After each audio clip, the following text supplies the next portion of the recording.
This podcast is brought to you by sleepyj.com/beats. If you need a beat for your next album, mixtape, or demo project, check out sleepyj.com/beats. That's SLEEPEJ.com/beats. Warning, this podcast may offend some people unintentionally. So if you get offended easily, you are advised to turn off now. And if you're still here listening, thanks and enjoy the show. What's up with it, world? It's your boy Sleepy J. You're tuned in to Sleep Talking. I appreciate everybody for following me and everything like that. We starting out fresh, my first time doing an interview, so please bear with me while I'm trying to figure everything out. I got the homie Frost Money. Yeah, so we out here. We're going to go over some music topics. We're going to go over things with Frost Money. So let's see here. Frost, man, what's up? What you been up to? Just grinding and surviving, doing like a lot of promoter stuff. Trying to think what happened recently I could tell you about. We recently brought Money back, Yo to town. That was dope, sold out. As an artist, I'm opening up for Rich Homie Quan, June 30th. That's a big deal. So if you listening, get some tickets. And I'm working on a project right now. That's what's up. We're going to get into all the good stuff with you as far as for your performances and all that stuff. But yeah. Let's get into some of these news topics. Like, first thing, like you being a hip-hop artist and a fan of music like this, like, what are your takes on this Drake and Pusha T? Man, it was nice. And it was one of the better battles that I have heard in a while. It was actually a lot closer than what people give it credit for. But it kind of reminds me of what Nelly said about Drake when he went at Meek Mill. It's kind of like that one quiet kid in class, and he finally get up and slap somebody. It's like, woo, oh shit, you feel me? But if you really just compare the songs, like it's pretty fucking close. But I'm kind of rocking with Drake on this one. I think Drake got him, but he didn't like body him like. So I think with the situation personally, yeah, I take like. Pusha gave a few bars. Like Pusha kind of hit him with with that Nelly, that Nelly thing. Like, I'm gonna give you like 3 bars. Yeah. I'm not gonna give you a whole track. Yeah. But I also feel like Drake took that KRS-One route where like, I ain't gonna let you just get away with just 3 little bars and just went in a whole song. I'm going all the way on you. Yeah. And I mean, unless you're a real hip hop fan like me and you are, like a lot of people might not know that like. They even had a beef. Like that number 1 track with Nelly and KRS-One was a thing. Yeah. But I think that situation, like KRS-One was right. Like whoever has the most shine is going to go ahead and like win in the audience's eyes. And so I think Drake's going to win by popular demand because Drake is the man right now. Right. But I mean, I will give him like he definitely has that petty factor. I don't know if you've seen his IG where he literally sent a bill. Right, the invoice, I seen that. I was like, oh man, I'm late to the game. How did I not see this shit? It's shit? for like 100 racks. It was like, for helping with promotion and making you relevant again. Yeah, I was like, man, that's dirty. This motherfucker right here. That's the cherry on the pie. That boy Drake's something else, man. He's something else. He knows how to like him not being a battle rapper, so to speak. Like he's gotten his little battles that he likes. Yeah. But he definitely knows how to like make that shine work for him. Yeah, it's all in his favor, and he knows that, and he manipulates it like for real. But like overall, the reason why I gave it to Drake, just like you said, Drake gave it to him the whole song. With Pusha, it was like, I'm gonna talk about you, I'm gonna talk about Baby, I'm gonna talk about selling dope. I'm gonna talk about you a little bit more, and then I'm gonna talk some more about selling dope. Yeah. See, and I think. I don't know if he was trying to engage, like, I don't know, maybe it's going to lead to, like, he's got 48 hours to respond type situation. Mm-hmm. But, I mean, if it goes that route, I don't know.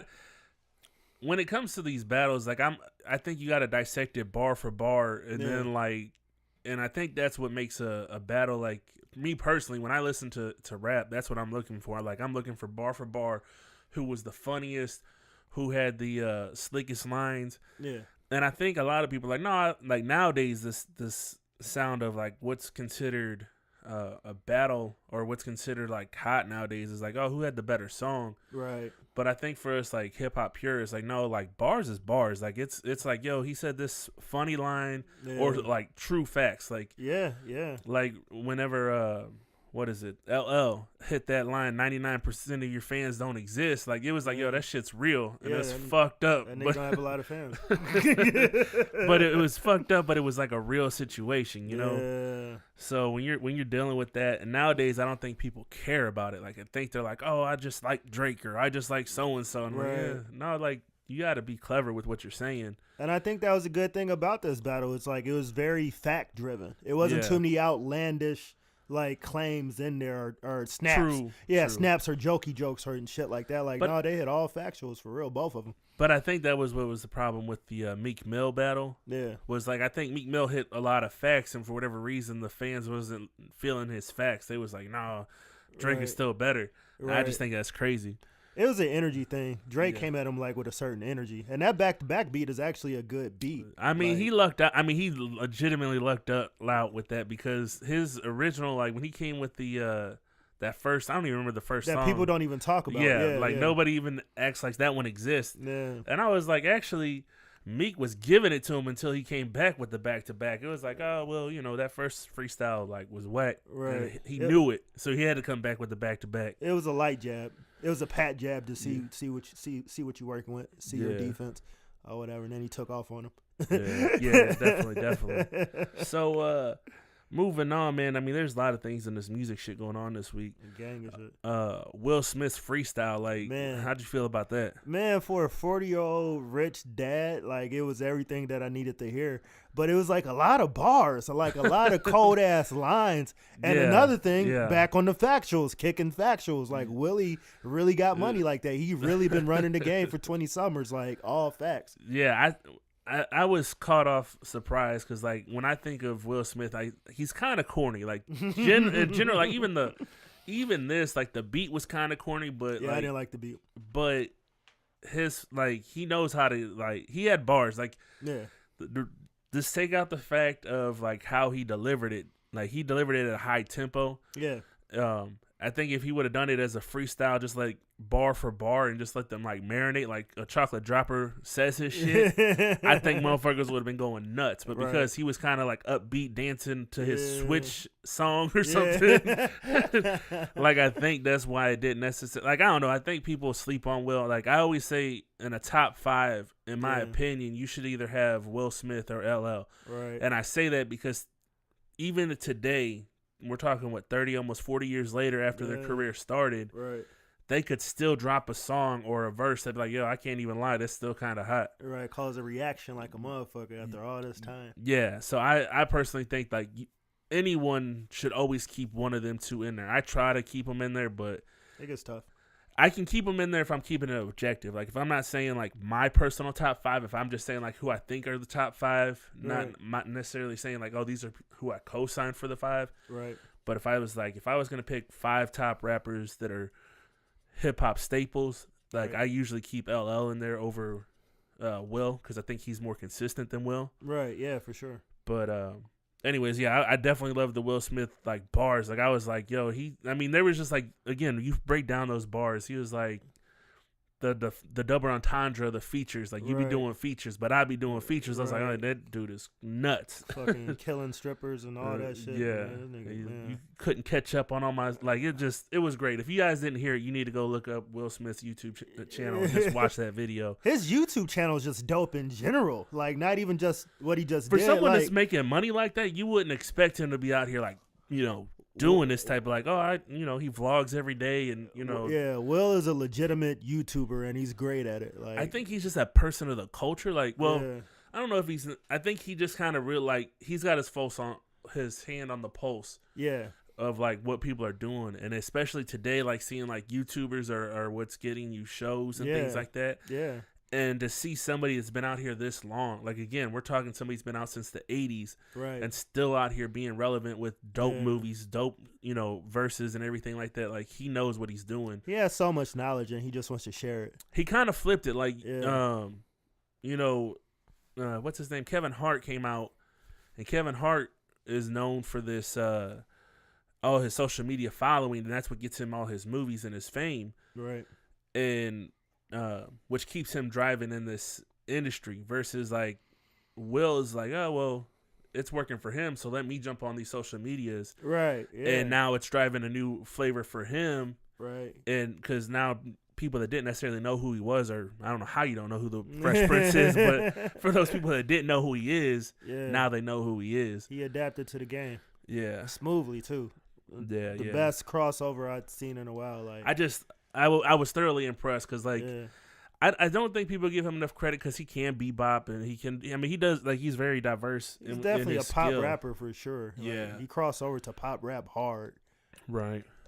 Man, have you heard about the Spotify shit?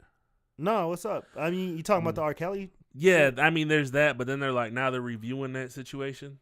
No, I didn't know they were reviewing it. So the situation is like, for anyone that doesn't know, Spotify said we're no longer going to promote R. Kelly or anybody with like sexual assault or any type of abusive behaviors. Right. Which, first of all, like that's 90% of the music industry. Yeah. I mean, there's people that like that have been in the news recently. Yeah. Like obviously, a lot of these newer rappers are getting in trouble nowadays for slapping their chicks up, and I mean it's crazy, but I mean it's happening often. Right.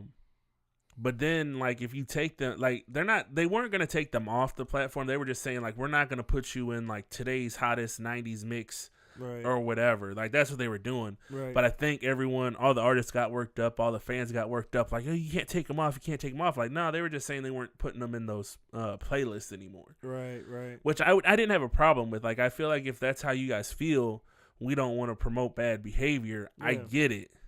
But, on the other hand, it's a slippery slope because there's so many people that have been like, Motley Crue. I think one of their people like killed somebody in a drinking and driving accident. You had Dr. Dre got in trouble for like, and these are like, we're not saying we're convicted. We're just saying people that we know have done things. Yeah, slapping up their girlfriends and their wives, and I mean, you wouldn't have a playlist. Like, it's so many people out here with so many things. It's crazy to me. You fuck around with Dre, man. That's like a lot of shit. Like, we got to take down everything involved with Dre. Like, nigga, that's Eminem's catalog, right. 50's catalog, right, Snoop's catalog. God damn, what's left on Spotify? Fuck. Yeah. So, but I mean, what's crazy is like Apple followed suit. Tidal didn't follow suit, but there was another. I can't remember what other streaming service. There was another one.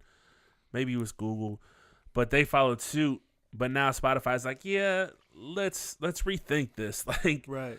So they're starting. I know they put XX and whatever that XXX kid's name is. I mispronounce it all the time. Don't even sweat it. Extension or whatever his name is. They're putting him back into playlists, and I think they're gonna just like, yeah, we can't. It's not our place to censor these people. But I just think it's crazy that they even the state of where we are today. Right. Like, this is going to lead into this Netflix thing. Like, I just think it's crazy. People get mad over, like, I don't like this person for this reason, and we need to mute them or get them out of the industry or whatever. Right. Which, I get it. You don't want to, co-sign bad behavior or things like that. But, like, this Netflix situation I'm talking about is, like, the Obamas made a deal. Did you hear about that? I heard about that. I don't know all the details, but I heard about it. So they're basically getting paid to make, content, whether they're doing, interviews or they're making their own TV shows, whatever the case is. Like, they want them a part of Netflix. So they're part of the Netflix family now. That's deep. And I think it's dope. Like, I don't know what they're going to do, but whatever they do, I think it could be a great thing because they're not even in office anymore and they still have their hand on the pulse of the culture too. Go ahead, Uncle Barry. But the thing that I would think is crazy is people have been sitting here complaining about like how they made a deal, and they think it's crazy because like the rumors are like they made like $30 billion or some shit. Wow, that's the rumor. Like, I don't know the exact number, but it's like something that could, like, I didn't even know you had that kind of money to do that type of shit. Either shit. But I seen like there was boycotts, like, oh, I'm deleting my Netflix, I'm canceling my account, and I just, in my opinion, there's too much good stuff on Netflix for me to cancel my account if I don't like what they're doing. It's I'm gonna check out what they do, but if I don't like it, I just turn it off. Yeah, Netflix is amazing. You feel me? Like, even with these other streaming services, whether we're talking music or TV or whatever it is, like if I don't like what is out there, well, there's another show on Netflix, The 13 Reasons, that someone I seen on my timeline talking about this scene in season 2. And I was like, well, first of all, I seen that same type of shit in what's that movie Will Smith did whenever he had his homeboy over the pool table? What was that, a Will Smith movie? Did I say Will Smith? I meant LL. In Too Deep. In Too Deep. Yeah. That scene, they basically did that to a kid in this TV show. Jeez. And like, you see the bloody handle and everything, but I was just like, I mean, they beat him up. He was a gay kid. Like, I'm not normalizing. I think it's an egregious act to do to anybody. But I mean, one, you don't have to watch the show. Like, the show's about a kid that committed suicide. Right. Yeah. And then you're gonna complain about season 2 whenever you see like gay bashing. Like, it's a controversial show. But if you don't like it, turn it off. If it ain't your cup of tea, it ain't yeah, for you, like, there's other things. There's plenty of other things to watch. There's even lighter things to watch. Like, if you want to see the same topics but not, as graphic scenes, there's Degrassi. Right. Shout out Drake. Aubrey up in here. But I just think it's crazy. Like, if you don't like something, you're just gonna like cancel a whole service when you have other options. It's not like, oh, well, if you have Netflix, you have to watch all the Obama stuff, or if you have Spotify, you have to listen nothing but R. Kelly's music. Like, that's crazy to me. Like, why would you delete it? Just why would people be that uptight about Obama even doing this? Like, I don't see the the reasoning. We know the state of America. We don't have to get into it. We don't have to talk about why they would do it. We know why they're doing it. I think it's crazy. Like, it's after the fact. That's crazy. But moving on, did you hear about, I think it was last week, Rihanna's break-in? No. Someone broke into Rihanna's house and was like, they caught me. Do what? They caught me. No. They asked him, it's like, so why'd you do it? He was like, because I want to have sex with Rihanna. Hell yeah. And I was just like, I don't know if he's an idiot or if he's just like, well, at least he was honest. That's not the right steps to that process. It's definitely not the right way to go about doing it. Otherwise, it's going to be a problem out in these streets if it is. Right. You catch a felony for effort. Yeah. You definitely caught that effort. Yeah, I just thought it was crazy. I was like, did you think it was going to, like, did you really in your mind think it was going to work out for you? Like, man, I know she don't know me, but I'm just going to slide up in the house. Slide in, we going to hit it off. She going to let me hit, like, straight like that. Like, nah, bruh. You didn't think that one through. Oh, whatever. I wonder if he got to smell the panties, though. I mean, I don't know how long he was in the house before. Like, it's just kind of crazy because you got to think, like, Rihanna's probably got, like, a 10, 15-bedroom house. Yeah. So, like, who knows how long he could have been in that motherfucker before anyone found out. Yeah. And I would have smelled some panties.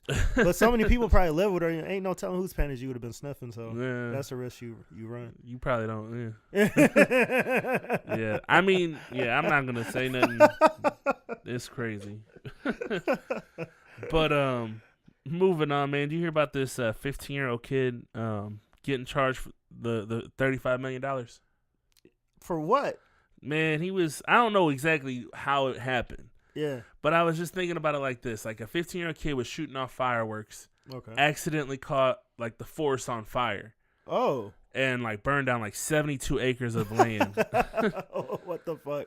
And I was sitting there thinking, like, when I heard this, like, there's more details that I'm going to go into about it. But, like, when I first heard this, I was like, yo, imagine being 15 years old and doing something innocent. Like, you're not thinking, like, a long-term, this is going to change my life. Right. We're talking, like, you're a 15-year-old kid. I shot some bottle rockets, some I don't know, sparklers and all kinds of stupid random shit just because you wanted to shoot off fireworks. Yeah, like, so what? And it caught the whole forest on fire for days. Like, oh, shit. I had no idea it was going to do all that. Now, I don't know what part of the country. I think he was in Utah or something like that. I don't know if it's a dry piece of land or what it is, but I'm just sitting there thinking, like, yo, if you hand me a bill for $35 million at the age of 15, right, bro, I might kill myself. Like, I'm going to cry because, like, you're thinking, like, you're going to be paying this for the rest of your life. You're like, you're never going to pay this off unless you go into the NFL or some shit and then, like, major 2-3 years of playing for free. Right. But the judge cut him a break. He gave him, like, a 10-year repayment plan he has to pay like $117,000 back, which still sucks. But I mean, you could make that in a lifetime. Yeah. He's got like 5 years probation, 200 hours of community service, 150. He has to write 150 "I'm sorry" letters to the people whose property got damaged. Right. But I'm still thinking like this kid didn't mean to burn anybody's house down or anything like that. Like, again, I don't know. I mean, if he was shooting fireworks into like a gas can or something like that, like he was being an asshole, and yeah, that's intentional. Yeah, but if he was just like, man, I just want to shoot off some sparklers and some motherfucking Roman candles, and that, shit just got crazy. Shit escalated. Yeah, like because you got to think like you do dumb shit. Like I got into an argument with someone I work with about like, man, people don't think that far in advance. Like you think like. Yeah. I want to enjoy. Is my phone ringing? No, that's me. They think about like I want to enjoy this right now. Like they're so caught up in the moment, they're not thinking 10, 15 seconds later. Yeah, they don't think of the full cause and effect. Yeah. So, and I was like, it's a possibility, but you were probably thinking like, oh, if it catches on fire, I'll stomp it out. Right. You didn't think that it was like, whoops. So, I mean, I feel bad for him, but then when I heard like, well, I mean, he didn't get the worst deal, but then I was thinking like, but what if it would have been a black kid? Would he have caught the same thing, or would they have like painted him out to being like a horrible person for that? You just never know, man. It would have been bad. Like, that's what I do know. They probably would have sent him. If he was a black kid, they probably would have sent him to prison if they didn't. Yeah, he wouldn't have got let off so fucking easily. Like, that's for sure. I know niggas locked up for less. Like, or he really would have had to pay that $35 million. Like, nah, bro, you got to pay that. Right. We ain't cutting you no deal. That's the kind of world we live in. Man, we're moving through these topics. There's always something new every week. There's always something going on. The NFL rules. Have you heard about these? About the kneeling and shit like that. Yeah, I heard about that shit. Like, as a fan of football, like I know you're more of a casual fan than I am. Yeah. But like, I think it's crazy that they're saying that you like. I don't know. My beef with America is like, yo, we have these rights as citizens that they tell us like, if you're a U.S. citizen, you have 10 constitutional rights. This is what you get to do no matter what. They can never take them away from you. Right. And then you're going to tell me the NFL says like, yeah, but not when you're at work, which I understand. When you're at work, some of your freedoms you don't get to exercise. Yeah.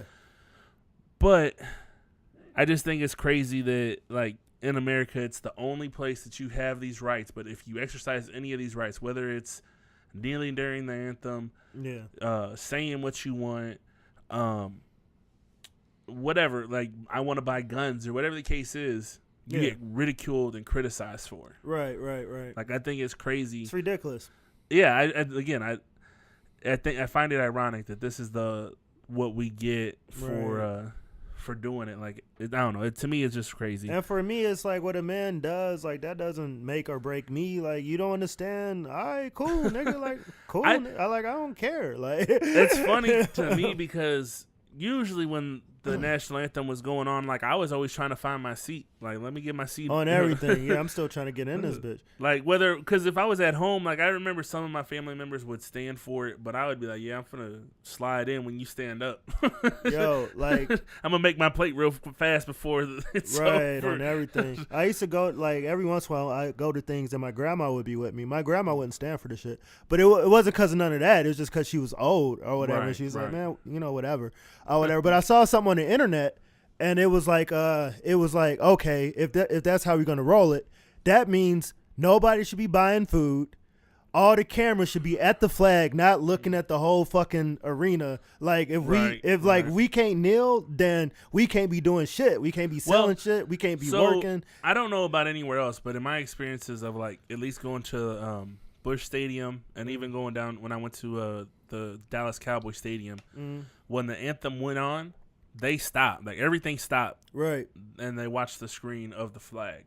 That's what's up. I can respect that. But in Busch Stadium, I think they just stopped all sales until it's over. Right. But I know, like, in Dallas, they were like, yeah, we ain't everything stops. Yeah. And that's just real. Like, if that's how we rolling, then everything has to stop. And then that's a fair game. I will tell you, it's kind of creepy. Like, because someone like me that's like, I don't care one way or the other, and I have family that's been in the military, I have family that were police officers, I don't care one way or the other. Yeah. It don't matter to me. Yeah. That flag does. I mean, I'm proud to be an American, but it doesn't mean that much to me to where like I'm offended and I'm gonna throw something at somebody for not standing or whatever the case is. Yeah, you feel me? And just for the record, I completely understand why they're kneeling. I understand the protest. I completely get it, and we should have the freedom to do that shit. I'm just saying, like, if we cracking down on niggas protesting, then we got to crack down on the whole thing. Right. Like, if that's how we're gonna roll it, then cool. Let's roll it like the whole way around. Like, let's get to it like that then. So that way it's completely fair and nobody, you know what I'm saying, there's less arguing about it. Yeah. Or whatever. So I mean, again, I just think it's crazy that you can't. I mean, you have the right to protest, but then when you protest, they be telling you like, "No, you should do it different." Like, how you gonna tell me? Right. Like, protest was not designed to be convenient and for everybody to agree on it. You feel me? Like, this is. Yeah, it was supposed to mix some shit up and disturb some shit. Like, that was the whole point. Yeah, like, if you can ignore a protest, then obviously you're not protesting right because you're not paying attention. It's to be seen and be noticed and to be talked about and bring attention to whatever it is that you're protesting. That's the whole point of the whole situation. You know, this is Missouri, man, so I would talk to my guy, JB, and I'd be like, yo, I kind of don't want to stand for the flag, man. I'm like, shit's fucked up. Like, I had that conversation with JB before, but I'm like, bro, we live in Missouri. Yeah, you feel me? You may feel the hammer in your back. Stand for your flag, boy. you might not want to do all that. You might feel the hammer in your back at Busch Stadium. So it's funny because like I am a diehard Dallas Cowboys fan, even though I think Jerry Jones is fucking it up, and he's an asshole with all this shit. But it's that was your man's. Man, he ain't been my man since like '95, the last Super Bowl. but like I'm like, it's weird. Like you start to learn things like you don't necessarily think about it when you're younger. Yeah. You know, like I'm a homegrown St. Louis. Like I love St. Louis and everything about it. But then you start hearing about, so Missouri was like on the Confederate side. Yeah. I was like, we ain't even in the South, man. We in the Midwest, and we were like fighting for the South. Like that to me is crazy. Like when you think about it, like we like midway. How are we on the South side of the rights? We was like one of the last people to abolish slavery. That's crazy. As hell. So for me, I think it's crazy that that's even like, well, how do you even like something like that, It's like, it's a conservative state, whatever. And for us in our age and where we live, it's like, what the fuck? And it's like, how do you know? Because I was talking about this at the studio one day. It was like, okay, you think about St. Louis, that's because we're all here. All the minorities are jammed in this little part. All of Missouri is a bunch of good old boys, good old boys. Like true.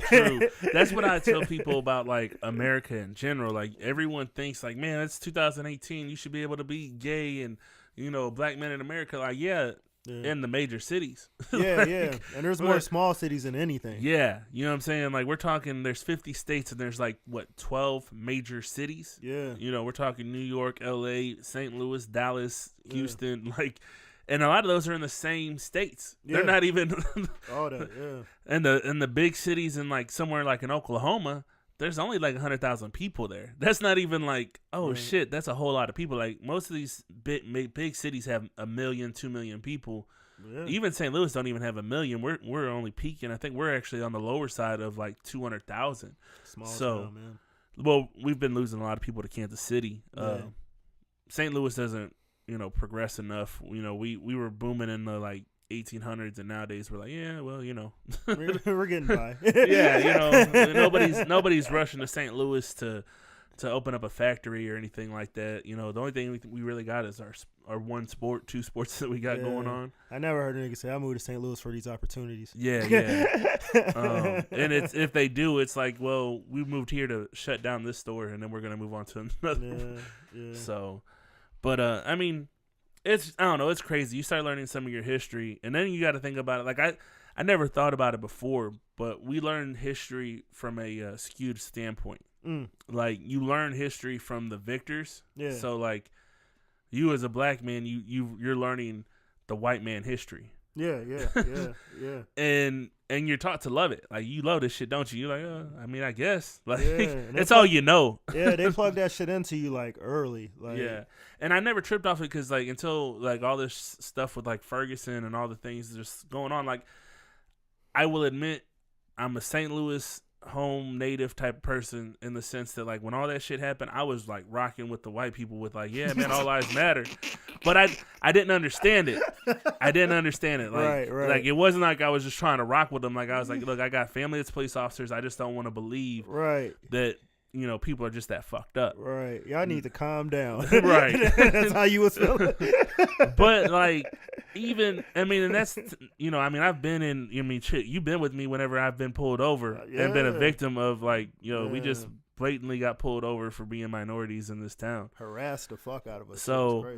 So with knowing that, like, I mean, I've always known about racism in America and things like that. It's just, again, it's hard to accept how bad it is. It's like, damn, it's normalized. Well, to me, it's normalized. Yeah. And again, I mean, you know, most of your friends are white because you live in St. Louis, and most, you know, so you just kind of, you're conformed to it. Yeah. Now, most of my friends are black, but I did have enough white friends that I was like, yeah, I mean, I don't see the point of how this is going down. Right. But now I'm at the point like, goddamn, tell me the right way to do it. Like, I don't have any alternatives. Yeah. So if it takes a riot for you to pay attention, if it takes me screaming and shouting in your face, then, you know, these things that are going on in America right now, like the IHOP situation where the one girl got like her dress all torn off of her and felt up. Like, I think it's crazy to me. Yeah, man. And I mean, I couldn't imagine someone doing that to my sister. And I think that's where America needs to understand, like, if you can handle watching that happen to your wife or your sister or your brother, regardless of what race it is, and tell me you could sit there and just watch them, you know, be brutalized or taken advantage of however it is, or just told that they're in the wrong even though they haven't been. Yeah. Now, I'm not saying every case is, you know, this person's in the right, this person's the wrong. I'm not even saying in the Ferguson situation, like, that Mike Brown was right or wrong. I'm just saying there's obviously enough things in America right now that we're seeing come to light where things are wrong. Right. And I don't know the right way to fix it. Yeah, like, where do we start? And that's, you know, if we're going to stop these protests and things like that, tell me, or if this isn't the right way to protest, tell me what is the right way to protest so that way we can correct it. Right. Because I was, I don't know if you've seen the girl, I think she was in Yale or one of those Ivy League schools where she was like followed all the way to her dorm for falling asleep in the communal area. You see about that? No. She was a black girl. She fell asleep studying. Some white girl seeing her there told her she couldn't be there, called the cops on her, told the cops, like, you know, she's not supposed to be here. She's like, I go to school here. I pay my tuition to go here. Right. They're like, prove it. She didn't have her ID on her. It was like in her dorm room. But like to get to her dorm room, you had to unlock a certain door. So she unlocked the door. It's like, that's still not enough proof. You need to go to your dorm room. Right. So then she goes all the way up, unlocks her dorm room. Still wasn't enough proof. They still forced her to like get her ID. Right. And I was like, yo, if I get all the way to my fucking house, obviously I'm supposed to be in that motherfucker. Yeah, on everything. Especially in a dorm room. Like, yeah. And I just thought it was crazy. And I was like, yo, if you were in the right, why can't you be loud? Like, why can't you be like, yeah, you dumb bitch, but then they're going to tell you, well, you didn't need to do all that. That wasn't necessary. You proved your point. And you know, fuck you up and hem you up over that shit. Right. Like, and I just think, I was like, I feel like I should be able to do that. Just so, I mean, there's got to be a consequence for wrongfully being racist. Like, y'all, well, you know, my barbecue and my shit, and you're going to be over here mad at me for barbecuing, and I know what I'm supposed to be. Like, they told me I barbecue here. I got a permit and all that. Right. You still fucking with me? Right. Like, I should be able to, like, yo, now you look stupid, and I should make you feel stupid for it. Right. That's just my opinion on it. I don't know. And, bro, I tell you this. Like, I've never necessarily been jealous of white people in my life, but, like, when I think about going off on the cop, that's the one thing that I'm like, damn, I wish I could get that off or whatever for real, because they done fucked with me a few times. I wish I could set them straight, but I know they're going to handle me different than they would handle It's crazy Chad. to me. It's crazy to me, like, because, again, I get that could no be my one life. no one told me, like, how I interact with police was, you know, a special way. No. I just did it because it was expected. Yeah. Like, I was told, like, you talk to the cops, yes sir, no sir. Yeah. And it was never expressed to me because they could fuck you up. It was just understood they could fuck you up. Yeah. And in my household, my mom was always the kind of person, like, it didn't matter if I did it or not. Like, I shouldn't have been pulled over. Right. And it could have been like, yo, he just pulled me over for no reason. Yeah. And it's kind of crazy, but then again, I have to think, like, my mom's an immigrant. She didn't necessarily know. Like, even though she's been here for, like, I don't know, 40 plus years. Yeah. I still think it like she just does some things just don't register to her. Yeah. In the same way, like someone that's like, yo, I grew up in this. Like as someone that's in an interracial relationship, I remember whenever it was faux pas. Like I remember being in high school. It still wasn't necessarily a cool thing to do, even though it was slowly like more and more people were doing it. Yeah. When you really think about like how far we're like everyone's like, well, that was so long ago, whatever. We're not that far removed. No, like, it wasn't that long ago at all. Yeah. I was watching a Jackie Robinson movie and I was just thinking like, yo, that happened like 60 years ago. Even interracial marriages, bro, that shit just got legalized like in the 70s. Yeah, like not that long, like in your parents' lifetime, in my parents' lifetime, like, exactly, not that long ago at all. So when you think about it, like the first person that did it had to be scared. Yeah. And then the next person after that was like, well, he did it, so I'm gonna try it. Like, it's a slow progress thing. Like, for me, I think it's crazy. Like, Robert De Niro's got a black wife. Okay. It's his second black wife at that. That's dope. and to me, it's crazy because you got to think like Robert De Niro was making it cool back in the 70s. Right, right. Like he was going through the heat for having a black wife, I'm sure. So for me, I'm just thinking about it like, usually if I see an older man or older woman that's in an interracial relationship and they've been together like that long, I just think like, yo, they were trendsetters. They were the first. Yeah, like, and they went through the bullshit where now they're seeing like kids, younger than us doing it. And I'm sure to them that's great, but those kids don't necessarily understand like, yo, your grandpa might have went through that or your dad might have went through that. May have been something nasty, for sure. Like I said, to me, even like it bothered me watching the Jackie Robinson movie because I was thinking like, that dude that put him on the team didn't put him on the team because he thought Jackie was a good player. He put him on the team because he wanted to win. Right. Like he didn't. It wasn't like, yo, I just think black people should be able to play with the white folks. It was like, yo, I want to win. Yeah, I'm just trying to get up. You feel me? Whatever it takes. and I was like, yo, that's crazy that's what changed that man's life and the life of a lot of ball players. Yeah. Like had he not done that, we would have never been able to get over that divider. Right. And it was all over money. Man. And I don't know. I didn't even mean to get all that deep into this, but it's crazy to me. Yeah. But it's also a great segue to this as the America video. Did you see that? Yeah, I love it. Man, I seen it on Instagram first, and I just seen the little jiggy part where they're dancing. Yeah. And then whenever he shoots and it just gets dark, I was like, man, that's crazy. It gets dark like that too, like yeah.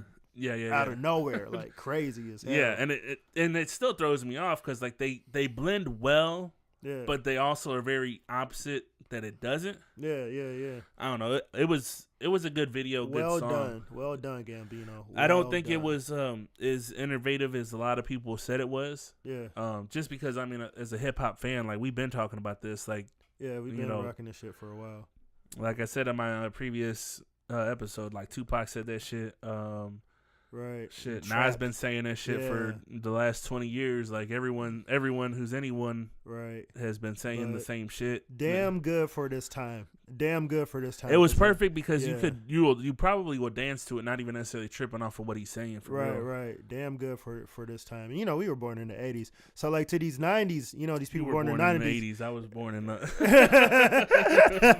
these people born in the 90s, even 2000s, like this is their Tupac Trapped and their Nas and all that. So definitely. Like great video for sure. And it's my shit. Did you see the touches? I'm gonna call it a parody, even though it wasn't really supposed to be a parody. I saw a few parodies. The Nicole Arbor video. You didn't see. We talked about it, but I haven't watched it yet. Yeah, don't watch it. It's garbage. I do like the fact that though, like she did this video. She thought she was gonna kill the game, and here's what makes it funny to me. Like this chick ain't even American. She's a Canadian. Oh shit! How you gonna do a fucking video? Right, this ain't even got nothing to do with you, ma. Take your ass back up to Canada. Y'all happy-go-lucky ass motherfuckers. Right. I just thought it was crazy, man. She gonna come out of here and piggyback on this man's success, and then like supposedly she released I knew she disabled her comments, but she released a video like crying and saying she couldn't handle all the backlash from it.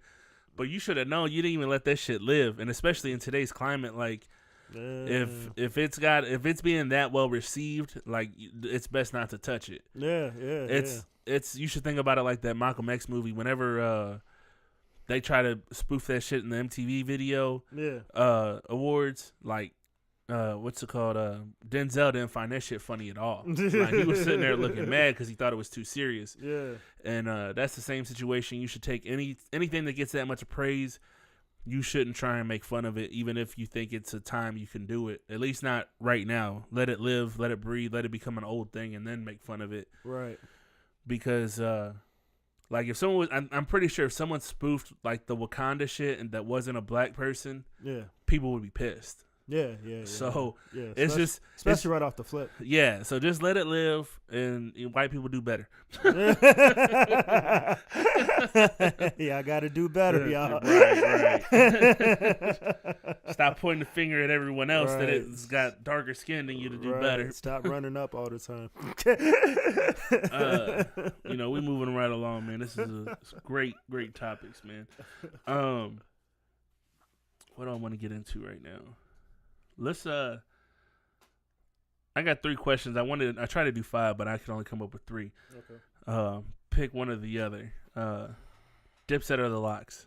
Dipset, man. Who's gonna win, Triple G or Canelo?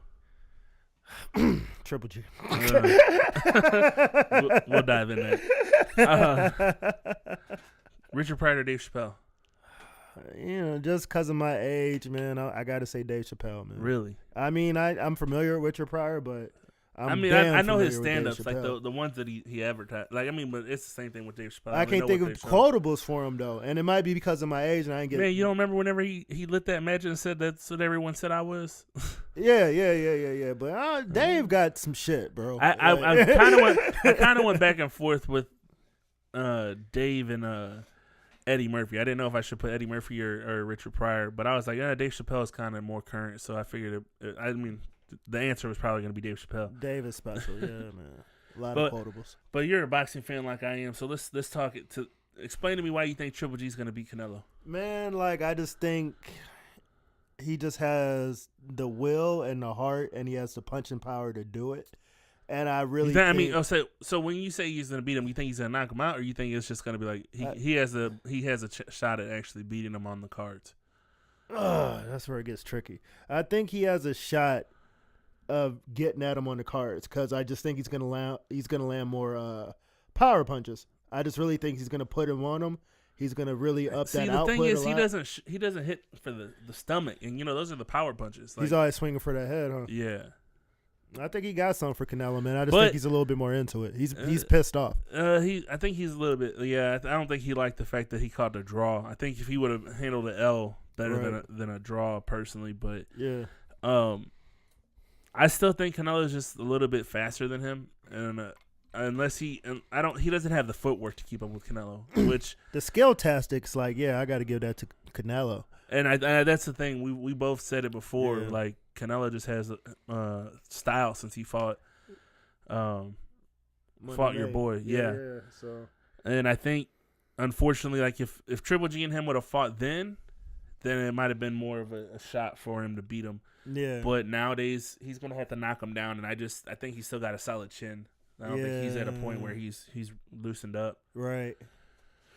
Those are all my news topics and things like that. So we're gonna get into Frost Money himself. Yeah. So,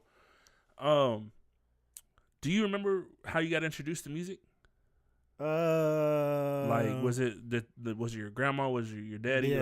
Yeah. I mean, some of my earliest memories of music was definitely like at grandma's house. Like watching a Michael Jackson VHS. So you would think Michael was like your first piece of music? Like she wasn't listening to some good old like jazz or swing music? Yeah, well, my family always just kind of let me, do me or whatever. So they got me to Michael. But I mean, before that, like you got to think, like you were a kid. It's like I grew up listening to Elvis and Buddy Holly and things like that. The thing, my family was so blended. Like I have one uncle, he'll be like in the Beach Boys and shit like that. Right. Then I have another uncle who's like into Diana Ross. And then like my mom was like into you got a like well blended. Like yeah. I can say that my family had diverse music tastes. Like everybody had a different thing that they were on to. Like my grandma was really into Al Green. Mom was into Key Sweat, Tupac, and like Easy. Well, your mom was a shit little bit like younger, that. yeah. Mom was trill, you feel me? Like she was 22 when she had me, so I got you. the gap wasn't that big. So, do you remember buying your first piece of music, like whether it was a tape or a CD or something? Yeah, the first piece of music that I bought myself, was Puff Daddy and the Family No Way Out. That's what's up. That's the first CD I went to the store. So did you have to save the money up, or did Grandma give you the yeah, money? I was well taken care of. Grandma just gave me the money for it, and That's crazy because like that was probably what, about 6th grade? Yeah. And even before that, my Uncle Kevin, he worked at Best Buy. Right. So even when I was in elementary school, he was bringing me all kinds of rap music that I should not have been listening to. You know what's funny though? Like, everyone says that, and I think it's crazy that people censor their kids nowadays to that level of like, oh, you shouldn't listen to that, whatever. My mom never like censored me from it. Well, she did a little bit. Like, I wasn't supposed to be listening to rap at that young of an age. Like, my first piece of music I remember like getting stuff from like a garage sale was probably like Milli Vanilli and MC Hammer and stuff like that. Right. And it was like right after they were cool and they were tapes, and my mom just like kind of picked them up because, obviously those, people that were like my brother's age didn't want them anymore. So they were just like, get rid of it, whatever. Yeah, fuck it. And my mom was like, everyone likes MC Hammer and Vanilla Ice. MC Hammer's great. You feel me? Like, it's amazing. But, so, I mean, I remember getting those, but like my first piece of music was, I think my first tape I bought was Montel Jordan, This Is How We Do It. That was a good one. The whole tape though, it was like his whole album. We was in elementary school, so you was out here buying like tapes in elementary school? I remember my mom allowing me to buy that. Like I remember I liked the This Is How We Do It song, and we were at like Kmart, and she was like, all right, I'm gonna let you get something. Yeah. And that's what I wanted. And it was only like, $7 or something like that. Back when you could buy the single. Right. No, it was the whole album. Oh, you bought the album? Yeah. Oh, shit. Okay. But it was my first. Well, I think I got it because for my birthday, I got a CD player tape cassette. Yeah. And I think that's why she let me get it, because I just could listen to the radio at that time. So I was like, I really want a tape to play. And so I think that's why I got it, because I'm pretty sure when I got my CD player out, it's when I was able to buy a CD. Right. And I was able to buy that Nutty Professor soundtrack. Yeah, that was a good soundtrack. Back when you could buy soundtracks for real, and back they actually when had like was popping. Yeah. It's kind of funny because I never realized how many soundtracks I bought. Like so those are like the ones that I remember first being able to buy. Yeah. Now, like my first piece that I went to the store on my own and picked it up on my own was the Master P, I'm Bout It. Okay. And that was a soundtrack too, ironically. Yeah. Then I never realized that it was a soundtrack, but I was thinking that's crazy. Technically it was, yeah. So that was like my first piece of music I was able to buy. So it's kind of just funny. I remember it, like going and buy it and being able to play it in my CD player. Yeah. Which was a thing, and that's why I think like that's why I love music, because you can remember a song. Like, man, I remember listening to like Usher My Way and like caking on the phone with when you were in the 6th grade talking Usher to the was girls. The man, yeah. Summer of 6th everyone grade. was trying to sing, and all that stuff. So trying to catch them all, yeah. It's a whole different kind of Pokemon game, kids. Again, things we probably shouldn't have been listening to, but we were. Yeah. Whew, so nowadays, man, like obviously CDs are out. I mean, do you still listen to CDs, or are you starting to convert to like streaming yet? Like I really try to. The thing is, like my car is like older. My car is like a 04. So like my car is like right before the curve of having like an aux cord. Yeah. So I have no aux cord option. So I have to bang it on CD if I'm gonna listen to it like in my car. But of course, as far as like in the gym, like I fuck with Spotify. I was on I had Pandora Premium for a while, which was a pretty good one, but then I realized Pandora never sent me no check or whatever, but Spotify does. So I was like, I'm gonna rock with Spotify because they actually sent me a little bit of money before. So yeah, that's how I get my music. I fuck with all the streaming services. I got everything but Tidal, but Tips got Tidal, so yeah. I got Apple Music, Google Play, Spotify. I fuck with it all. I'm on Tidal now. That's part of the yeah. It's crazy. I seen that. It's dope. So being a hip hop artist, like, what about hip hop is it that you love? Like, and I, from the beginning to now, like, hip hop, like, when you think of like, is it the bars? Is it the beats? Is it like, to you? Yeah. Like, what is it about hip hop that you was like, yeah, this is what I love? Overall, Like, or is it a love, or is it just like an extreme like? yeah, it's like for me, like if I had to, like from an overall sense, it's just like the energy and just being able to express yourself like however you want. Like some of the shit that I listen to, like just growing up, it's just like that shit really touched my fucking soul. And just to think, like niggas wasn't allowed to talk like this once upon a time. Like right. That's they true. thought Elvis was wild, and you know what I'm saying? But throwing his hip around, right. So man, just that, like just being able to express yourself, and So I like do the you think reckless shit. it's the bars, like it's like Eminem saying, like lining up the kids from Columbine and shooting them with the other 9 and all Right, that? not necessarily that line in particular. No, but it's I'm not saying, but he was wilding. Like that's the thing, right. Those kind of things like give me my thrills and stuff like that. Like I told you before, like I'm a fan of the triumph, like the turnaround, the all shit, like the the get to it. You know, like my favorite part of the Rocky movies when he was like fuck that shit and he started training, then his theme music started playing. I like that. I like shit that makes me feel alive. Whatever, and the thrill of it. Yeah, I like that. I like the thrills, like for sure. Gotcha. Yeah, when I like for me, it depends on my mood, but overall, like it is the attitude. It's the whole like I don't give a fuck type thing. Yeah. But when I listen to rap, like I'd like to, you know, a lot of it I get caught up in like, oh yeah, it's catchy as fuck. Yeah. But if I'm really listening to it, because like I don't know, I don't think people my age necessarily still subscribe to hip hop the way I subscribe to hip hop. No, they dialed out. Yeah, like which I think is crazy to me because I hear everyone complain about like, no one raps no more. But I'm like, I listen to a lot of rappers that are like speaking to me still. Yeah. Like Rit's first album on Strange Music to me was like, if you are a struggling rapper, this is your story. Like his whole struggle of trying to make it. Is real. He was talking about, smoking weed in the basement with his friends and just wanting to rap. And I was like, I definitely rap, I think everybody should have somebody new that they could latch on to it. They just opened their ears and gave it a shot. The thing is that people are spoon fed, and that's what I was like, you guys are a casual fan. Like I just came to the revolution, that like realization that people are, they get spoon fed their music. They're not real fans. Like I'm a super fan. I dig out my fan or my music. I look for the products. I look for the Logics, and I pay attention when they got new projects coming out. And I feel like I've always been that way. Even back in the days when like Master P was coming out with new shit, I remember I wanted to be the way people are with like the Jordans. I want to be that way with the music. Like that's how I was too, bro. Yeah. I want to be on the wave before it's the wave. I was at the store on release day. You feel me? Exactly. I'm putting that shit. I'm putting my money in. Like people are on video games. Like, that new 50 Cent coming out. I'm gonna put my $2 down so that way I can get the album the day it comes out. I walked in the snow to get Rich or Die Trying. I walked in the snow to buy that album with my brother Chris. See, for Mystical's album Ghetto Fabulous, I skipped school to go buy it. Oh, whatever. Like that's kind of crazy because I never really realized like how much of a fan of music that I was. That I was like, this shit's coming out today. I remember I went to go get a Bone album, and it was after Bone was even like really at their peak. Like this is after people really weren't paying attention to them, right? And I remember I went to go buy an album, and the store told me like, we only ordered like 2 because we didn't think it was gonna sell, and I was offended. Like, I was like, man, I skipped school to come get this CD, and you telling me that I can't buy it because you only ordered 2 copies, and you don't think you're gonna get another one in because you didn't think it was gonna sell? Right?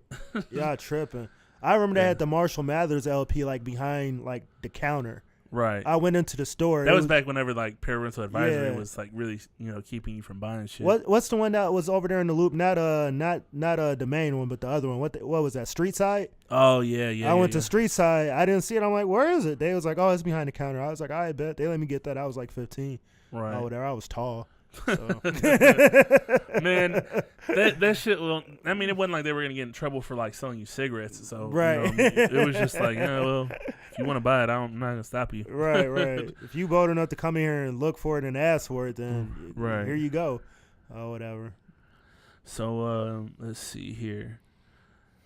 Out of all the music you listen to, like who do you think influences like your stage show, your performance, everything? Like, where do you think you draw like your your biggest influences from? Man, it's such a blend, man. But like when I think about my soul, just deep down to the roots of my stage show. And I don't mean like what do you like you because and I don't want the answer of like what everyone says like too short whatever. Like I want like who do you believe? Like me, no, I've been yeah. What I be on is just eccentric shit. Like it don't even be rappers half the time. It could be Michael. It could be Prince. It could be Rick. It could be a lot of Rick James, whatever. MC Hammer, someone that I think about a lot, especially like when it comes to performing.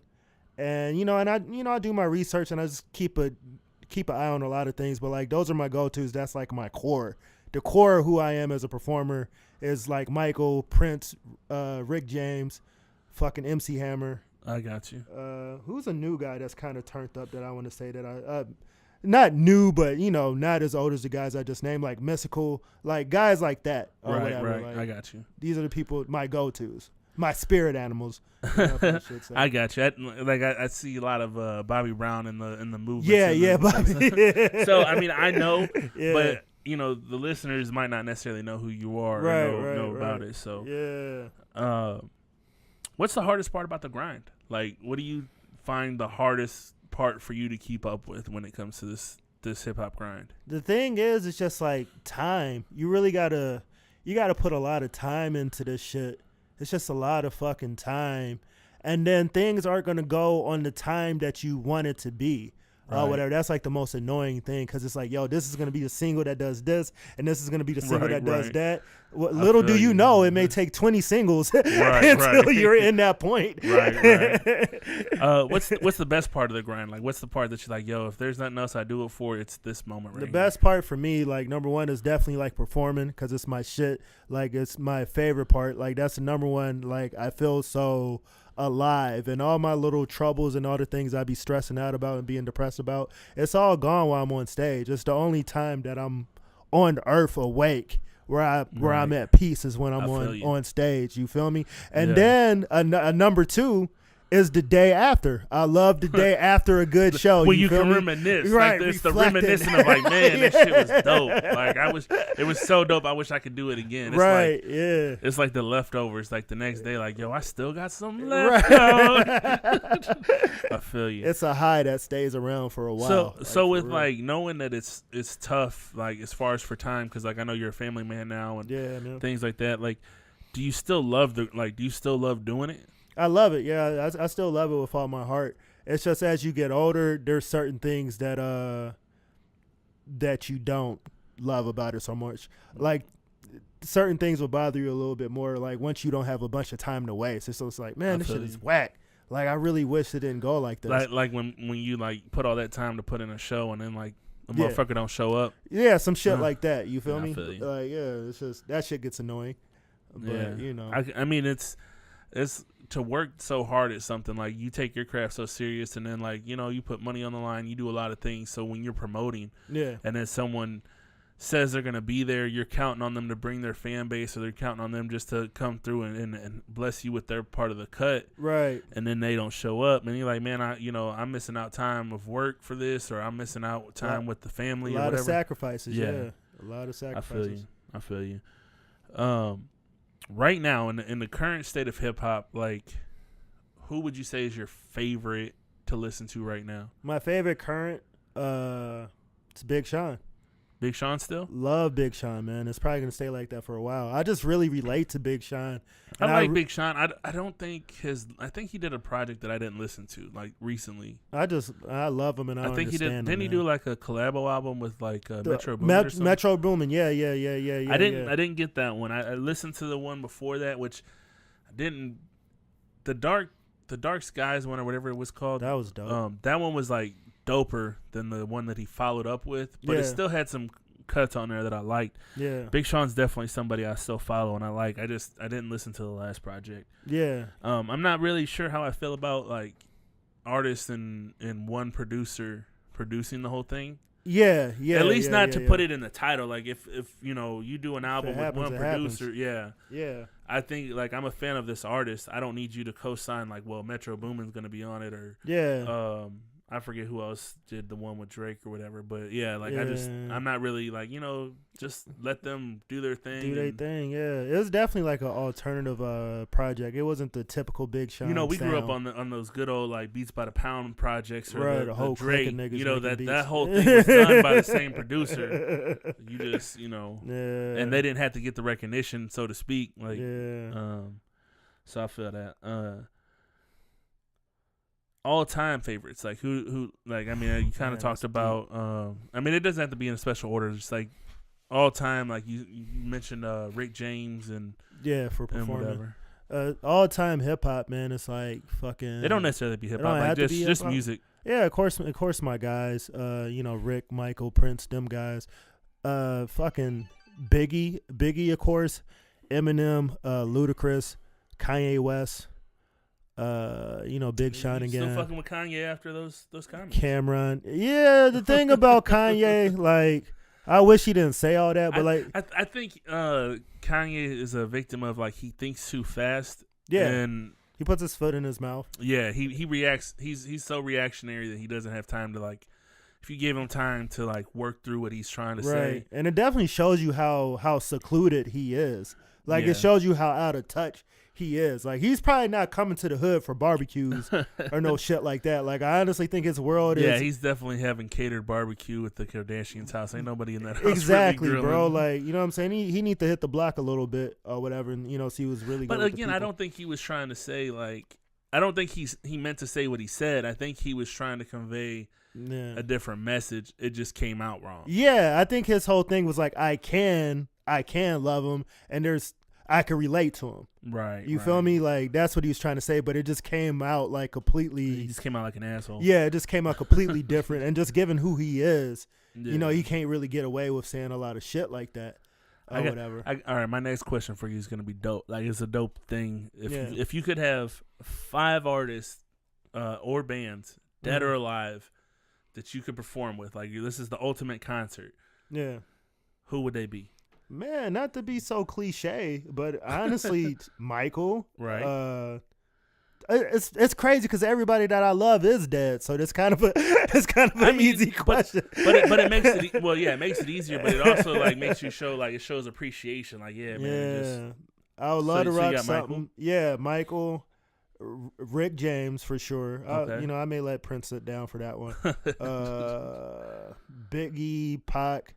There's someone that I'm missing that was like really like wow, like with the shit. The number 5 spot's always what makes it hard because like that's it, you're out of spots. Like you can start rattling people off, and like when you get to that last spot, like fuck, Man, you want to make it count. There was somebody really with the shits that I can't even think of right now. Man. Oh, Eazy-E, that's who it was. Really? Eazy-E. Love to do something with Eazy-E. Like for real. So like if you this is your concert, you got what order would that go in if you're talking about like, yo, this is the concert, you get to make the lineup, who's opening up? Man, fuck. Man, who would be a good opener out of all those guys, man? I know I'm gonna catch a lot of heat. I'll probably let Pac open it up. No, I'll let Biggie open it up. So you gonna let him start out with the party and bullshit? Yeah. Hypnotizes. I mean, all I just that. I just heard a comedian say like there was a night at the Laugh Factory where they had like Dave Chappelle was like sliding through to do a show, and then like he was just gonna bump somebody like, yo, I just want to get on the list real quick. Yeah. And Seinfeld was there, so shit. Seinfeld slid through. He did like 15 minutes, and then like Dave and I think it was Dave and Chris Rock were sitting there. I heard about Chris being out there doing that and shit. they were like, yeah, I mean, you gonna do it? Like, hell yeah, I'm gonna do it. And then like Amy Schumer seen that they were doing it, so she was like, shit, let me get 15 minutes. And so like it was like they charged people like $15 and 4 drinks, and they got like Seinfeld, Amy Schumer, right, Chris Rock, legendary shit. So it was like, just imagine, like, man, that would be a hell of a show. Yeah. Just to kind of slide through. So like, just imagine people coming through to see Frost Money, and then you get Biggie to open up. Like, oh shit, is that really Biggie? They was like that night in particular at the Laugh Factory. It's like, yo, so many greats were coming through just randomly. Yeah. Like it went on until like 1:00. They were supposed to close at 11, Wow. but there's like so many people came through that they were like, "Yo, you could have said Tupac was coming through, and they would have believed it because like so many legendary people were like hitting the mic that night." So you got Biggie opening up. Who's following? I got Biggie. After Biggie, throw Easy E. You gonna throw Easy on there? Okay. Easy, he got a strong catalog. After Easy E. I think I would probably open up with Easy. Like just listening to that now, I probably would have went Easy, Big, Pac, probably. Yeah. Then after Easy, Pac. Right. Or whatever. And then after Pac, I'm gonna get mine off. And then I'm gonna. So you ain't even gonna be the headliner. You gonna be like, nah, I'm humble. That's what's up. I'll go right after Pac. I'm humble. I got you. So after Pac, I will let. After Pac, I'll run up. I'll get it after me. Let Rick James do his thing. Hopefully, I could pop up on the set. Then Michael. Gotta let Michael close it out, bro. That's a solid little performance right there. Yeah, man. Gotta let Michael. It's a mixture like a motherfucker, but it still sounds like a dope show because it's like a little bit of everything. You got some like ground root stuff. You got some 90s. Yeah, it's a solid mix. Fuck yeah. Locally, man, who do you think people should be listening to? Frost Money. And the funny thing is, like, once upon a time, you wouldn't even put your name in that list? Yeah. You know what I'm saying? And when people do that, it's usually a very vague thing. But, like, when I say that because I'm honestly, like, I'm here now. And I feel like I earned that. Like, you've grown into the artist you're going to be? Yeah. I feel like I earned that now or whatever. So I'm like, Frost, hit a man. Trying to think of guys outside of my clique. There's this kid named Striff. I really like Striff a lot. He's got a solid performance. I've seen him. Yeah, I like Striff a lot. Striff is dope. And of course, like if you ask me like for like the last year, who's my favorite guy from the crib, like local that hasn't bubbled yet, Zeus Rebel, man. Zeus Rebel's my favorite artist, like from the crib right now, like for real. I'm is that it? Yeah.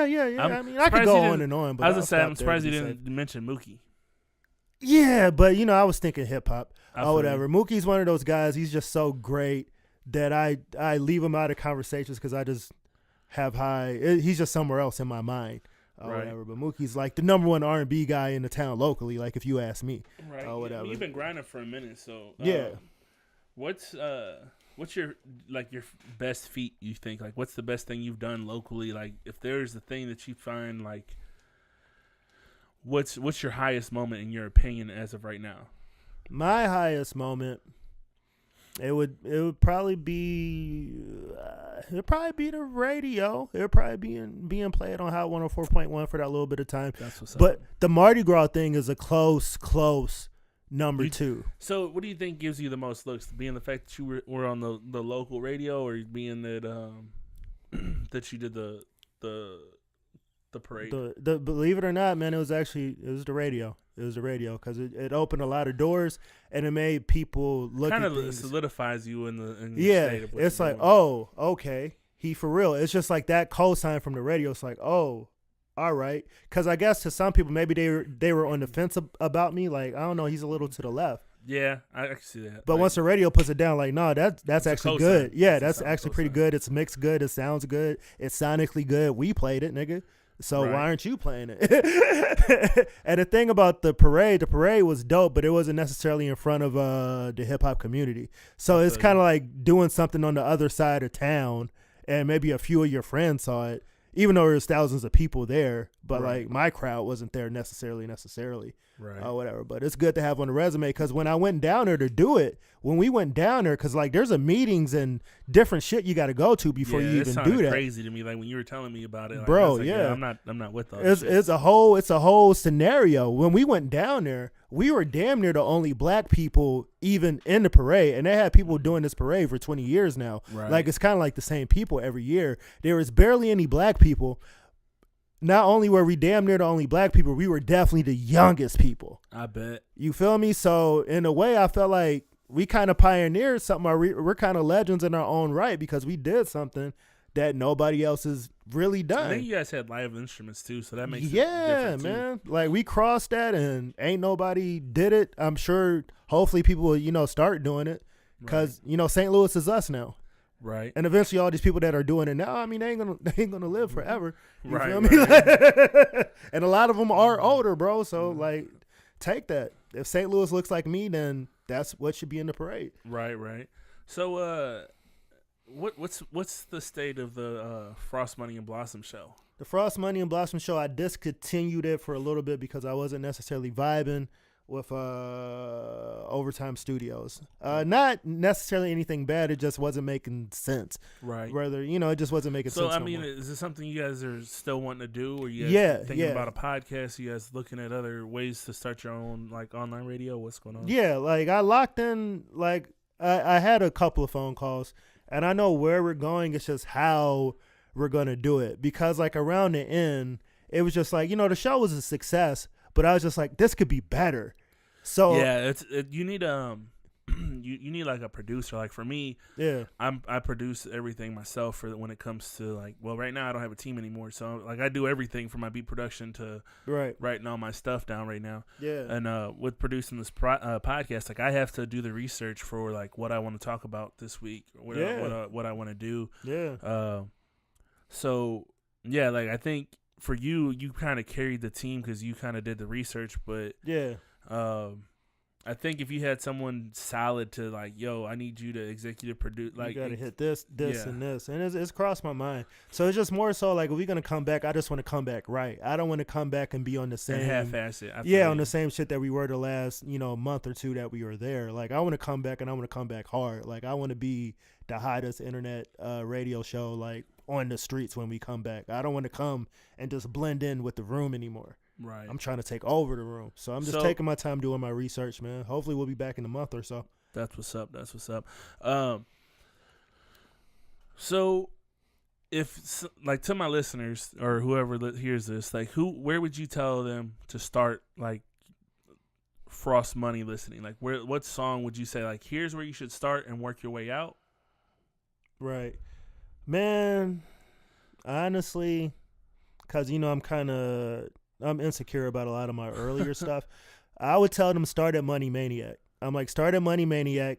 Find your way over. First track or just, Probably like I would want them to hear I See You, the one that was on the radio, and Hell of a Night, the one that I have with Mookie. Right. And then they could just, work from there. On Hump, I want them to hear I'm a King. Spend It All, it shows my diversity. Just those two projects overall, they could listen to both of them. And what about video? Like, do you have a video that you think, like, man, I really am proud of this video? I don't think you got enough shine or whatever. Yeah, the go-to video is Hell of a Night, the best video of my whole catalog. And really, yeah, it's my favorite music video I love the beat. I love the song. I kind of wanted a little bit more from it. Yeah. And it just could be because it's newer to me. Yeah. That I think that I like the Turbo Thought. I just like the ending. Yeah. That a lot of people don't even realize that it's there. Like I really like the my mama said I couldn't have her car tonight. Like I think it's funny to me. It's hilarious. Yeah. Turbo Thoughts is a good video. And I know there was some comedic parts in Hell of a Night. Yeah. So I just kind of. Yeah, but it's a little bit older. I'm a real fan. I've been watching it as it's been going, so it's different for me. Yeah. Well, Hell of a Night, like we had to dig down because we shot it like one night. Because we try to knock all these videos out in one day. To be honest with you, it's easiest that way, especially when you're an independent artist on the grind. But it just wasn't working, bro. We just didn't get the shots that we need. So I was like, all right, we're gonna shoot it at the Food Bar. Mookie couldn't make it for whatever reason. So I was like, all right, fuck, what can we do? Block just so happened to be having a show at the Backstreet. I'm like, yo, we're going to come here and get the rest of what we need. So on the first day, we got the rooftop scene, which was dope, which is a good look. Right. And then all the nighttime nightclubs shit, we got that like 3 weeks later at one of Block's events. And it took that to make it what it was. And I'm glad that we doubled down on that and we made that happen because it's one of my favorite videos. Like it is my favorite Frost Money video, like overall. That's what's up. And then I love the one with my kids and stuff like that but at the same time, that's kind of a Billy Ratliff song. Like if you're trying to get into some Frost Money shit, the song about my kids is like a one of a kind. There's nothing else in my catalog that sounds like that. You feel me? Well, I mean, I want to appreciate everyone for checking us out. This is my first interview. I hope that you guys enjoyed the way this conversation went. It was kind of difficult for me to kind of plan it out and go about it because I mean I talk to Frost so often, and it's hard to make it sound authentic. And a lot of the stuff I already know, but to bring it out so that way you guys could hear it and understand it, and digest it in a way, was definitely cool for me to do. So I appreciate you for coming through, being my first guest on the show. I appreciate it. It's been real, like for real. This is dope. This was a good time. So before we go, I want you to go ahead and how can people find you online? You can find me at Frost_money on Instagram. That's the main thing I be trying to push, trying to get that up. Frost_money. That's where I push most of my music, and like that's where I'm more musical at. Where's that? Instagram. Frost_money on Instagram. Like that's the number one. That's your platform that you rock with the most. Musically, like that's what you're trying to get at. Now, as far as like personal with some music and just day to day constant shit, and I'm a promoter also. If you want to get booked, Facebook and that's the government. Billy Ratliff. You could get me there, and I also have a Frost Money Facebook page that I'm trying to use a little bit more. Whatever. If I got them likes up, maybe I will use it more. So come through and like that. But those are the main 3 ways that you get at me. So go ahead and go to his Facebook page, Frost Money. Like, comment, do all that good stuff. Yep. Follow me on Spotify. I need that. Stream his music on all the major platforms. Also, like he said, you can follow him on Instagram. You can DM him, talk to him however you want to through Instagram. That's his favorite platform. For me, follow me on Twitter at sleep_e_j, and on Instagram sleepej. You guys know how I spell my name by now. And with that, till next time, man, take it easy. You did.